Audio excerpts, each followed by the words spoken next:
Assalamualaikum warahmatullahi wabarakatuh. Di sini kami akan mempresentasikan mengenai analisis studi bisnis kelayakan kerja Digiko.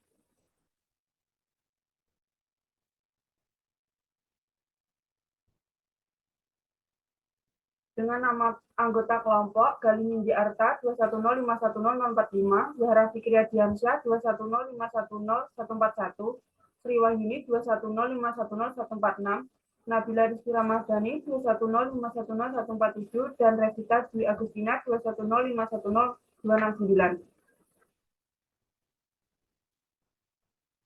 Latar belakang. Digiko merupakan usaha mikro kecil menengah yang bergerak pada bidang kuliner yang didirikan pada tahun 2022.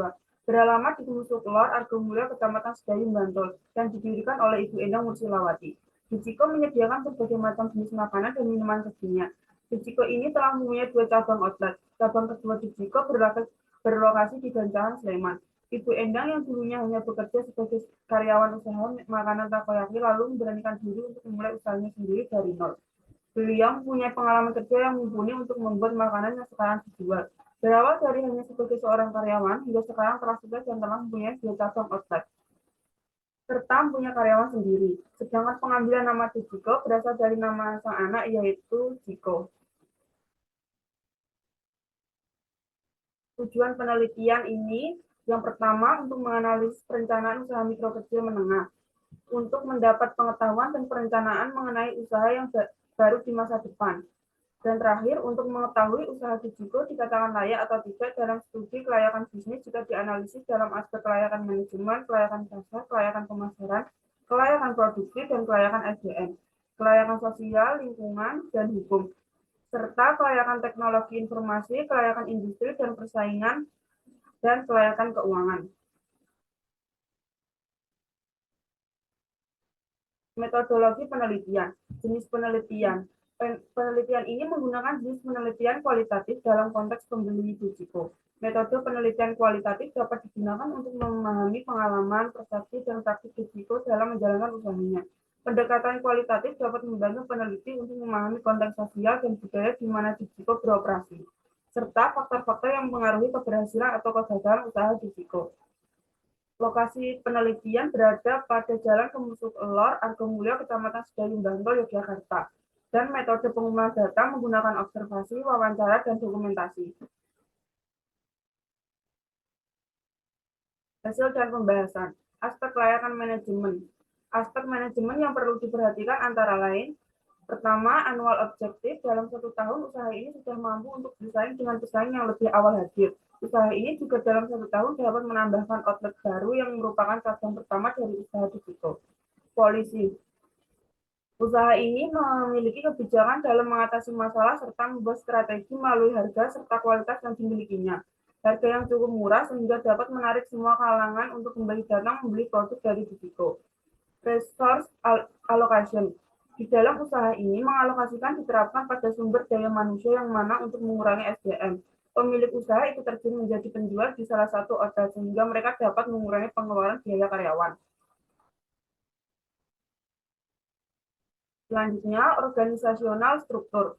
Bagian pemasaran, pembelian bahan baku, serta pendapatan hanya dikelola oleh owner PT Digiko, serta penjualan dikelola oleh salah satu karyawan di setiap outletnya. Restructuring. Untuk aspek ini, pemilik usaha akan menambah karyawan ketika cabang ketiga sudah berdiri. Karena untuk sementara, pemilik usaha hanya fokus pada kedua yang ada, serta karyawan yang dimiliki sudah dapat bertanggung jawab terhadap pekerjaan yang diberikan. Reward incentive atau insentif. Pemilik usaha biasanya akan memberikan bonus berupa tambahan gaji apabila penjualan setiap harinya melebihi target penjualan. Resistant to change. Untuk menghindari ketidaknyamanan, pemilik usaha akan memberikan hari libur pada karyawan serta memperbolehkan karyawan untuk izin ketika memiliki urusan yang mendesak. Hal tersebut dilakukan agar karyawan nyaman serta bisa betah dalam bekerja. Natural environment. Pengelolaan produksi dilakukan di tempat penjualan, oleh sebab itu karyawan harus bisa menjaga kebersihan tempat serta lingkungan sekitar agar dapat memberikan kenyamanan pada setiap konsumen yang hadir.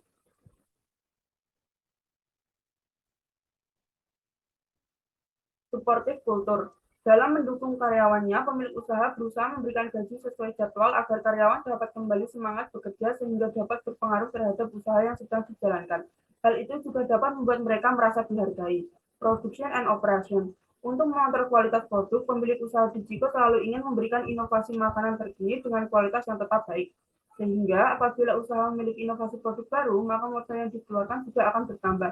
Sehingga sangat diperlukan pengontrolan terhadap sistem yang mempengaruhinya. Dan terakhir, human resource.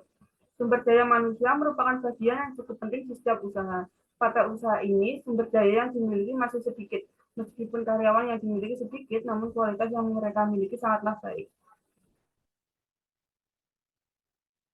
Penerapan konsep manajemen usaha kedai Dejiko. Planning.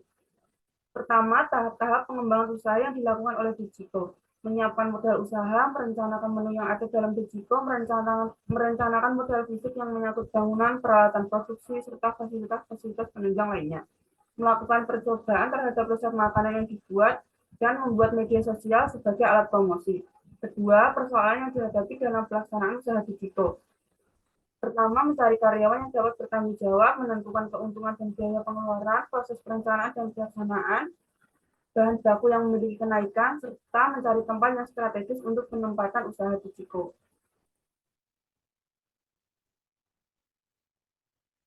Organizing. Dengan pengorganisasian ini, Dejiko dapat memiliki keuntungan sebagai berikut. Pembagian kerja, terbentuknya aktivitas kerja antara karyawan dan pemilik usaha, adanya komunikasi yang dapat membantu pengambilan keputusan apabila dibutuhkan, terjalinnya hubungan baik antara karyawan dan pemilik usaha.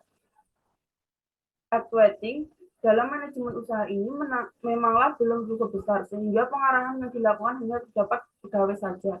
Dan terakhir ada controlling. Pengendalian biasanya dilakukan oleh owner Dejiko sebagai salah satu tanggung jawab dalam memantau usaha ini.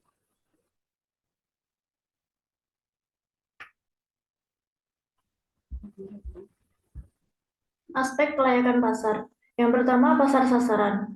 Pada usaha Dejiko, sasaran pertama ditunjukkan kepada para remaja sekolah. Namun dengan berjalannya waktu, semua kalangan umur dapat menikmati menu yang ada di Dejiko, sehingga target sasaran pasar semakin meluas ke setiap kalangan dari anak-anak hingga dewasa. Yang kedua, segmentasi pasar. Berikut merupakan variabel berdasarkan rancangan objektif dan subjektif. Yang pertama ada general level atau konsumen. Usaha ini biasanya menjadi langganan dari berbagai usia, mulai dari umur 5 tahun hingga dewasa, mulai dari anak-anak SD hingga ibu rumah tangga. Yang kedua, domain spesifik level atau kelas produk. Pelanggan dari Dejiko ini biasanya lebih tertarik dan minat pada burger dan kebab. Hal tersebut dikarenakan harga yang murah sehingga semua kalangan dapat membeli produk dari Dejiko. Yang ketiga, spesifik level atau merek. Usaha ini bernama Dejiko, yang mana merek ini dibuat oleh pemilik usaha pada bulan Juli tahun lalu. Pembuatan merek ini diyakini dapat menjadi identitas sendiri dari produk Dejiko.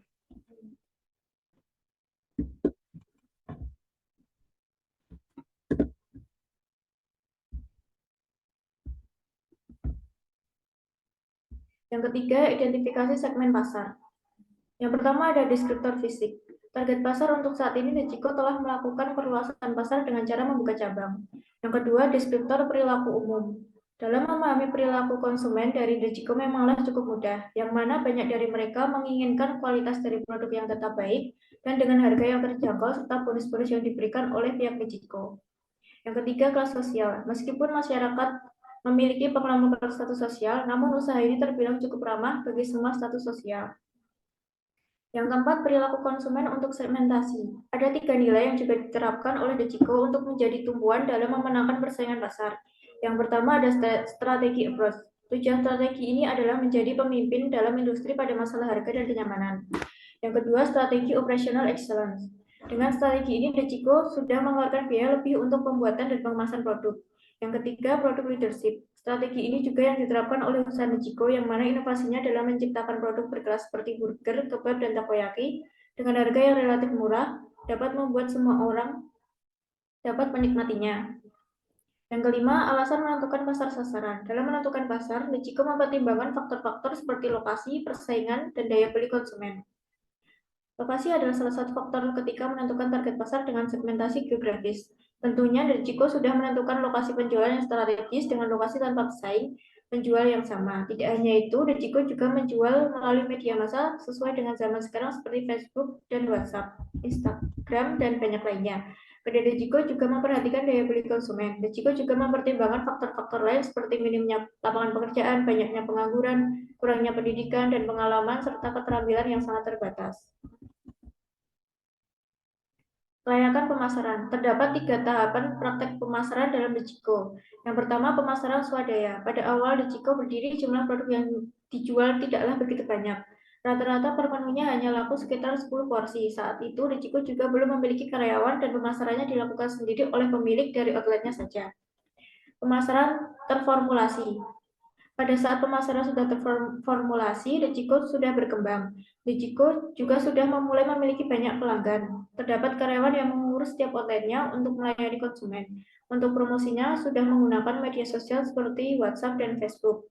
Yang ketiga, pemasaran total. Di tahap praktek pemasaran total, mulai muncul kesulitan dalam mengembangkan pemasaran, di mana perusahaan sudah mulai kehabisan kreativitas dalam mengembangkan produknya. Pelanggan juga mulai bosan dengan makanan yang dijual oleh Dejiko sehingga pemilik berusaha untuk mencari inovasi baru. Kemudian, marketing mix. Terdapat yang pertama yaitu produk. Untuk variasi produk yang diperjualbelikan oleh Dejiko berupa takoyaki, kebab, burger, dan sosis bakar.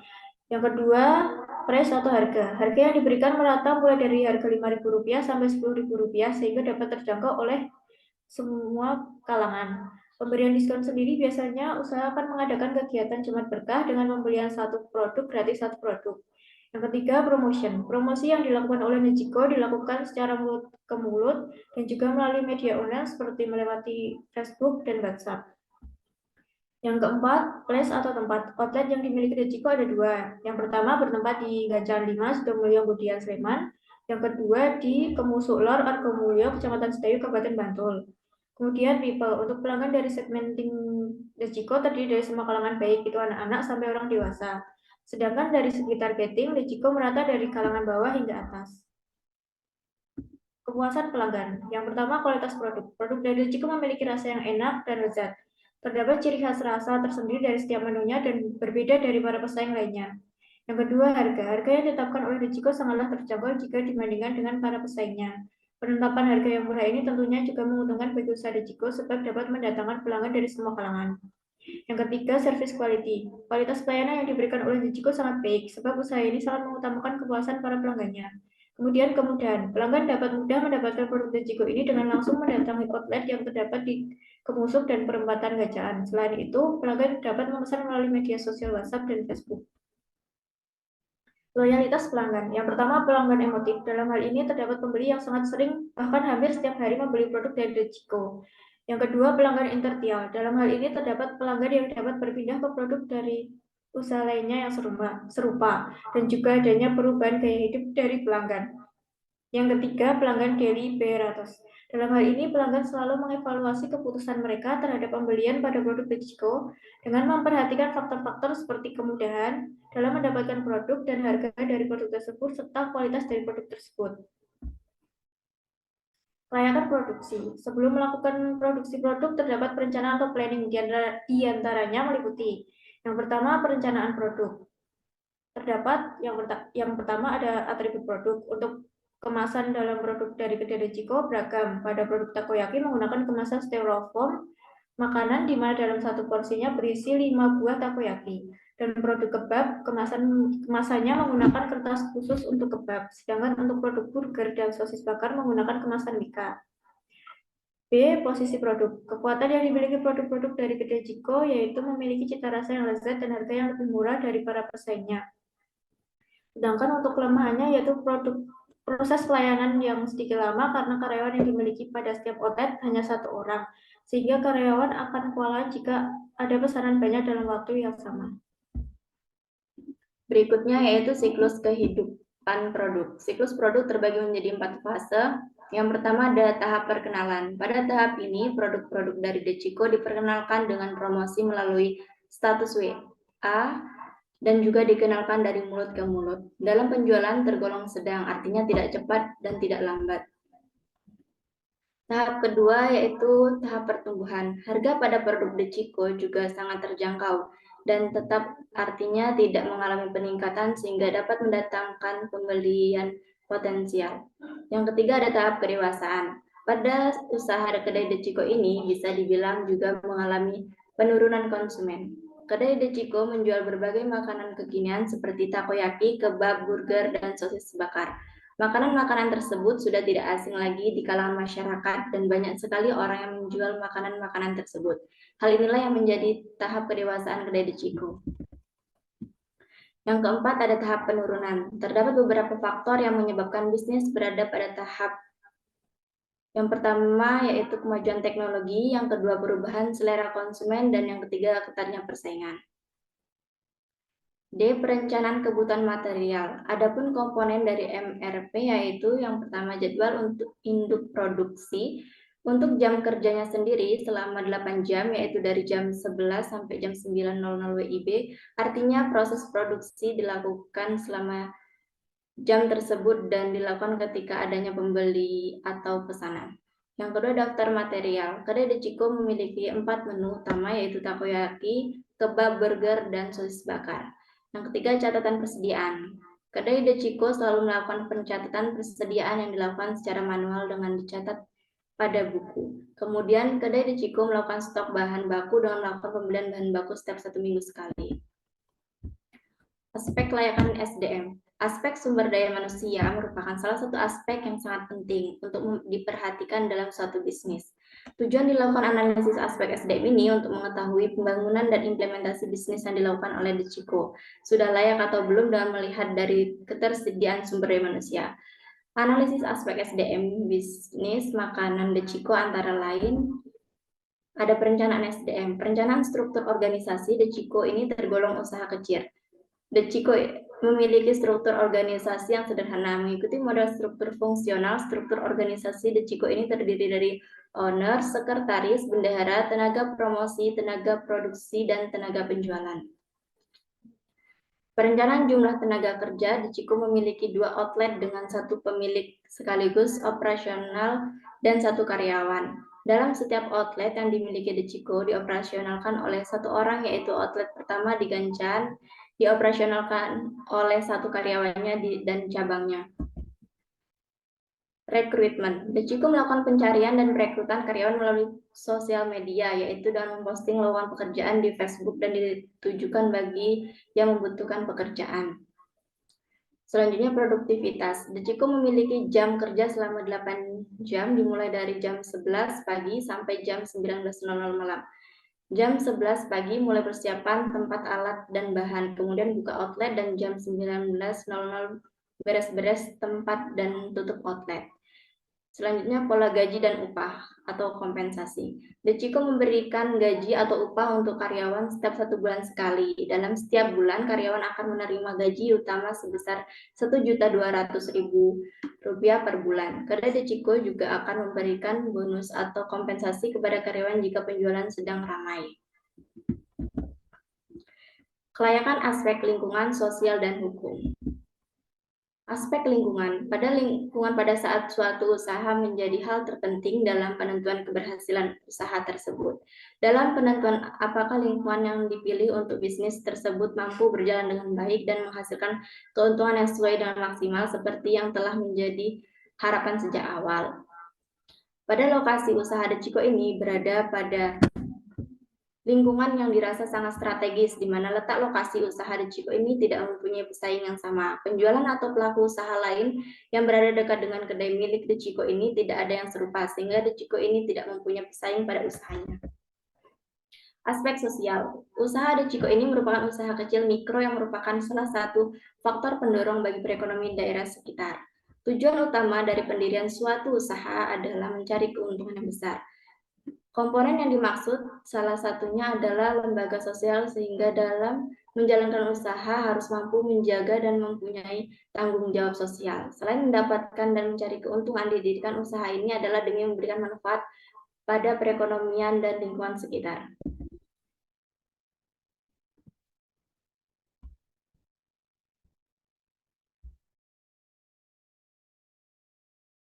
Dalam usaha Dechiko memiliki tatanan dan manfaat sosial yang dapat diterima oleh masyarakat, seperti 1. Dapat membuka lapangan kerja bagi masyarakat sekitar, karena dengan didirikannya usaha Dechiko ini dapat memberi kesempatan kepada para masyarakat untuk mendapatkan pekerjaan baru, sehingga hal tersebut dapat mengurangi angka pengangguran di lingkungan sekitar usaha. 2. Meningkatkan mutu hidup. Pemilik dari usaha Dejiko dulunya merupakan seorang karyawan yang kemudian memberanikan diri untuk membuka usaha sendiri dengan berbekal kemampuan dan pengalaman yang dimilikinya. Terus berupaya untuk mengembangkan kemampuan yang dimiliki dengan menciptakan inovasi baru agar dapat menarik hati pelanggan. 3. Memperkenalkan pada masyarakat atas produk dari usaha Dejiko yang makanannya cukup asing bagi masyarakat sekitar. Sehingga dengan dibukanya usaha Dejiko, masyarakat diharapkan akan lebih mengetahui dan mengenal makanan asing tersebut. Kemudian di slide berikutnya ada kelayakan hukum yang mana aspek hukum mengkaji tentang ketentuan hukum yang harus dipenuhi sebelumnya menjalankan usaha.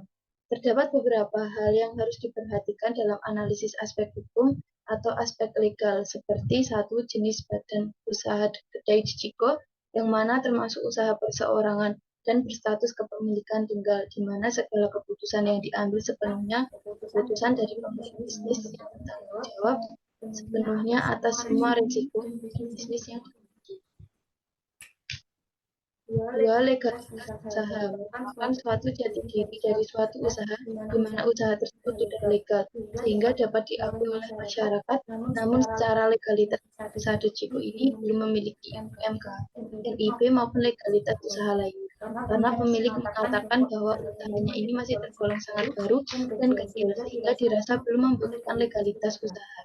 3. Perjanjian sewa-menyewa. Perjanjian sewa-menyewa dilakukan oleh pemilik tanah dan pemilik usaha, baik itu berupa perjanjian tertulis maupun lisan. Dalam hal ini, usaha Dejiko mendirikan usahanya dengan menyewa tanah milik orang lain kurang lebih berukuran 3 kali 3 meter dengan perjanjian yang sudah disepakati oleh kedua belah pihak, sesuai dengan pasal 1554.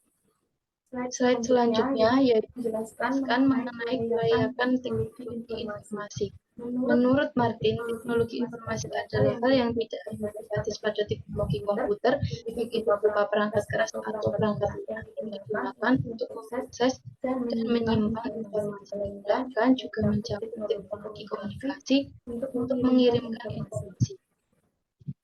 Sistem teknologi informasi memberikan 5 peran utama dalam organisasi, yang mana hal tersebut juga diterapkan dalam usaha Dejiko, yaitu meliputi 1.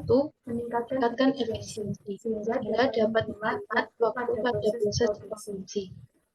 2. Meningkatkan efektivitas, karena dengan teknologi informasi pemilik dapat mudah mencari informasi mengenai resep serta inovasi terbaru. 3.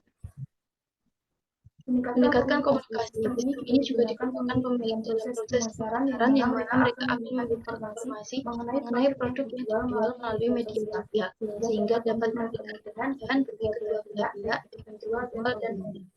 4. Meningkatkan kolaborasi. Pemilik lebih berani mengkolaborasikannya dengan menjual minuman sebagai cara mengembangkan usahanya.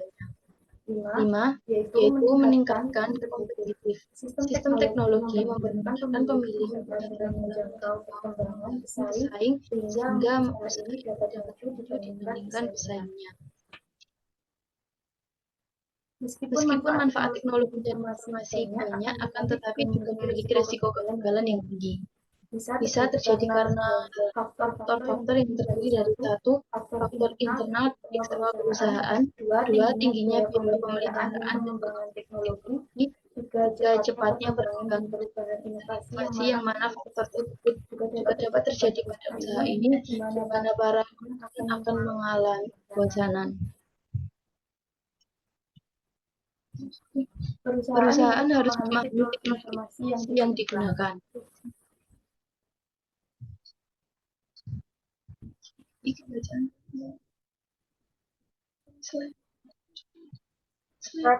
Kelayakan industri dan persaingan.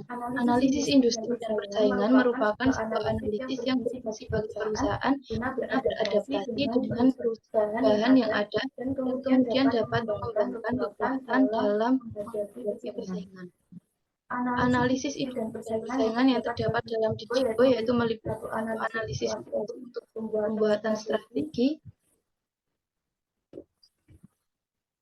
kemudian struktur lingkungan. Secara umum, organisasi yang terdapat dalam usaha Dejiko dapat dikategorikan ke dalam dua bagian, yaitu meliputi lingkungan eksternal. Lingkungan eksternal umum adalah di dalam lingkungan organisasi yang terdiri dari berbagai macam faktor yang secara fundamental berada di luar dan dari operasi perusahaan. Faktor di dalamnya meliputi ekonomi, sosial, politik, dan hukum, teknologi, dan demografi. Yang kedua, lingkungan industri. Terdapat 5 kekuatan persaingan yang meliputi ancaman masuknya pendatang baru, tingkat rivalitas di antara para pesaing yang ada, tekanan dari produk pengganti, kekuatan tawar-menawar pembeli, kekuatan tawar-menawar pemasok. Lingkungan internal. Lingkungan internal merupakan lingkungan usaha yang berada di dalam biasanya berdampak langsung serta spesifik terhadap perusahaan.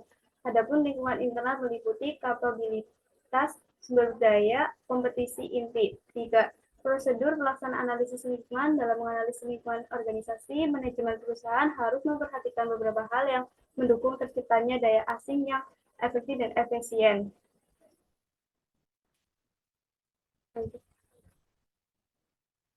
4. Evaluasi proses analisis lingkungan. Faktor-faktor kunci sukses usaha Dejiko yaitu berupa Dejiko memiliki kemampuan dalam melakukan inovasi terhadap produk dan varian lainnya. Dejiko sebagai produsen menetapkan biaya yang rendah. Ketiga, pelayanan yang diberikan Dejiko menyenangkan. Keempat, Dejiko memiliki citra dan reputasi yang baik di mata konsumen. Sebab dari produk ini, pelayanan hingga karyawannya sangat berprinsip untuk mengutamakan kepuasan pelanggan. Selanjutnya ada kelayakan finansial atau keuangan. Aspek keuangan pada studi kelayakan bisnis digunakan untuk menilai perusahaan yang meliputi perolehan sumber dana, estimasi pendapatan, dan investasi.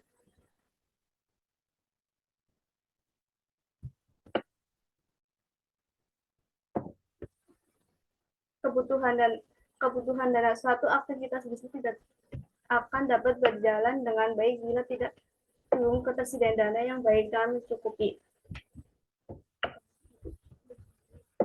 Alokasi dana untuk kredit Dejiko itu terdapat alokasi dana untuk aktiva tetap. Aktiva tetap kredit Dejiko itu termasuk dalam aktiva tetap berwujud atau tangible aset seperti kontainer, kompor, gas, dan peralatan lainnya. Yang kedua, alokasi dana untuk modal kerja. Modal kerja di sini akan diartikan sebagai keseluruhan aktiva lancar yang akan digunakan untuk kegiatan operasional bisnis kedua dari pengguna dana untuk aktiva tetap yang tersebut di atas. Untuk modal kerja Dejiko sendiri menggunakan modal kerja sendiri tanpa ada modal asing. Modal yang dikeluarkan dalam usaha Dejiko sekitar 10 juta.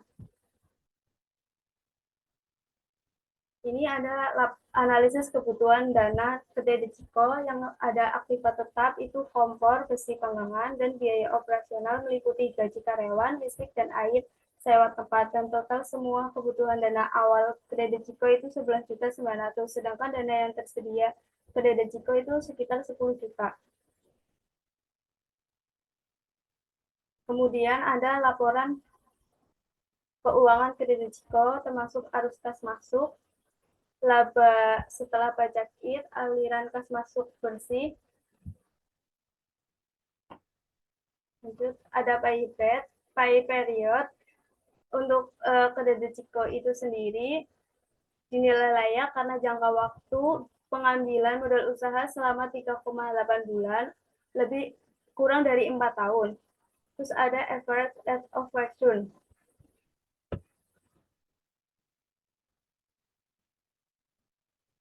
Terus ini ada tabel net present value NPV. Usaha Dejiko dinilai layak karena nilai NPV lebih besar dari 0, yaitu sebesar 11,62 ini. Sekian dari kelompok kami. Bila ada kesalahan, mohon dimaafkan. Terima kasih. Wassalamualaikum warahmatullahi wabarakatuh.